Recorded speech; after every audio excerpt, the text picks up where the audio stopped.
I'm the pastor at St. Cyprian's Episcopal Church, and which is in Lincolnville, and I live in Lincolnville, just a couple of blocks away from the church. Lived on Martin Luther King for a while, and the first pastor of St. Cyprian's from 1900 to 1917 lived just beyond me, and so I literally used to walk in his footsteps to go down to the church and all that. People in the neighborhood know me as Father Ted. So. Okay, well, of course we're going to be talking about Debbie McDade today, Right. And we'd like to know from you. A Classic Theater is producing Sweet Emmeline, the musical history of Debbie McDade. Tell us, in your own words, the importance of it being done, first of all, about Debbie, a musical about her and her music, and it being done in the Lincolnville area at the Lincolnville Museum Cultural Center.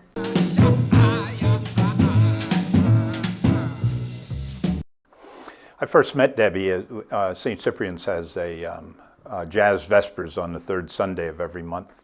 And she would come to those jazz vespers, and when I was introduced, that's how I first came to know her. What a wonderful asset for St. Augustine, and what a wonderful asset for Lincolnville. I think having the musical for her, about her, in that area will bring a lot of pride to the people who have lived there for their whole lives. For many of the people who lived and left and now have come back to Lincolnville.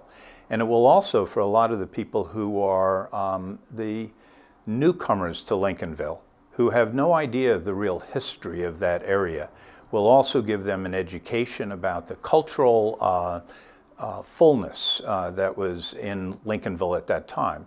And I think that that's also appropriate for all of St. Augustine, because there's a time when we've even heard the tour train operators say, you don't want to go down into that end of town. And there's sometimes a feeling that Lincolnville isn't a place to go. And to be able to bring people down there, to show the rest of St. Augustine about its history, especially through someone as special as Debbie McDade, to be able to bring that alive, to be able to have people hear what it is that they may have missed along the way, and to understand just that she is really one of many that come from that area that really are part of the richness of that neighborhood.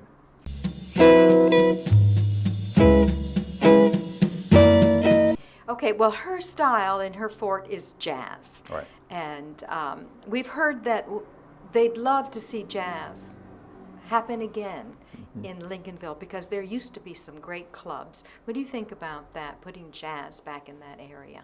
Oh, I think it'd be wonderful. One of the first people we had, and I think Debbie was there, was Doug Carnes, who's a wonderful jazz musician and has played around the world playing jazz. And it would be wonderful to have a place in Lincolnville where that venue could be allow for people to come back, not only to hear some of the people who are from Lincolnville who have really made it well in jazz, but also a lot of the other jazz musicians around in the area, and bring other people into the area.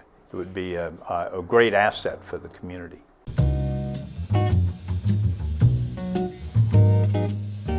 Debbie McDade, who grew up in Lincolnville, who learned her music in Lincolnville, had the courage to go outside of Lincolnville when there wasn't opportunities for her, to be able to go to New York, to make her name, many names, but make her name, and to do all of that, to be able to really impact the world of jazz in the way that she did, is really a real gem, if you will, for the people who have lived in Lincolnville, for the people who are now moving into Lincolnville, to know that as part of the history. Come and see this production. It's going to be wonderful. I can only imagine if you're doing it. And it will be in a historic site, one that is very important to the Black history of St. Augustine, and especially the history of Lincolnville. If you would only say you feel that way, promise to be true. I want to pout, shout, say you love me too.